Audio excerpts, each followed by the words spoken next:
முதல்ல பேசிக்கா இதெல்லாம் என்ன, இந்த ஆவிங்கிறது என்ன, பேய்ங்கிறது என்ன, பிசாசிங்கிறது என்ன, மரணித்தவர்களுடைய ஆவிங்கிறது உலாவுமா, அதே மாதிரி சின்ன குழந்தைகளுடைய உயிர்கள் அருவாகுகள் என்று சொல்லுவாங்க, இதெல்லாம் என்ன அப்படின்னு நாங்கள் எடுத்து பார்த்துட்டோம்னு சொன்னால், முதல்ல ஒரு விஷயத்தை நாங்கள் தெளிவாக புரிஞ்சு கொள்ளணும். இப்படி ஒரு அமானுஷ சக்தி இருக்கான்னு கேட்டால் கண்டிப்பாக இருக்குது, இல்லைன்னு சொல்ல முடியாது. ஏன்னா அல்லாஹுக்கு சுப்ஹானஹு வ தஆலா ஜின்னை படைச்சதாக அல்லாஹ் தஆலா திருக்குர்ஆன்ல சொல்லி காட்டுறான். சூரா அல் ஹுஜராத்தில், அதே மாதிரி சூரத்துல் ரஹ்மான்ல, இது மாதிரியான சில சூறாக்களை எல்லாம் ஜின்னை படைச்சதாக சொல்றான். அல் குர்ஆன்ல 72வது அத்தியாயமே சூரத்துல் ஜின் தான். ஜின்கள் அப்படிங்கிற அத்தியாயத்து, ஜின் அப்படிங்கிற அத்தியாயத்தில் தான் 72வது அத்தியாயமே இருக்குது.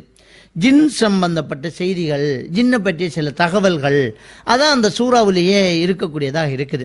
அப்ப இந்த ஜின்னுங்கிறத அல்லாஹ் தஆலா மனிதனை படைக்கிறதுக்கு முன்னரே படைத்ததாக அல்லாஹ் தஆலா திருக்குர்ஆன்ல சொல்லலாம். வஹலகல் ஜான்ன மின் கப்லிஹி அப்படிங்கிற அந்த மனுஷனை படைக்கிறதுக்கு முன்ன, மனுஷனை மண்ணினால படைச்சோம் அப்படின்னு சொல்லிட்டு ஜின்னை அதுக்கு முன்னால நாங்க நெருப்பினால படைச்சோம் அப்படிங்கிறான். நெருப்பு கங்கினால நாங்க ஜின்னை படைச்சோம் அப்படிங்கிறான். அப்ப மலக்குமார்களை ஒளியினால படைக்கிறான், ஜின்னை நெருப்பினால படைக்கிறான், மனிதனை மண்ணினால படைக்கிறான். இதை நாங்க தெளிவா புரிஞ்சுக்கொள்ளணும். அப்ப இந்த ஜின்னு எப்ப படைக்கப்பட்டிருக்குதுன்னு சொன்னா, மனிதனை படைக்கிறதுக்கு முன்னாடியே ஜின்னு படைக்கப்பட்டிருக்குது.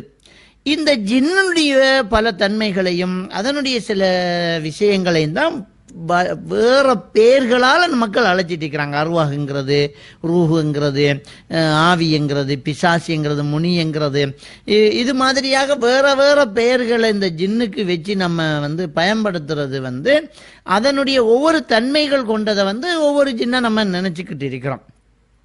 அப்ப இந்த ஜின் என்கிறது ஒன்று ஒரு படைப்பொண்டு இருக்குது. இறைவன் படைச்சிருக்கிறான், மனுஷனுக்கு முன்னாடி படைச்சிருக்கிறான்.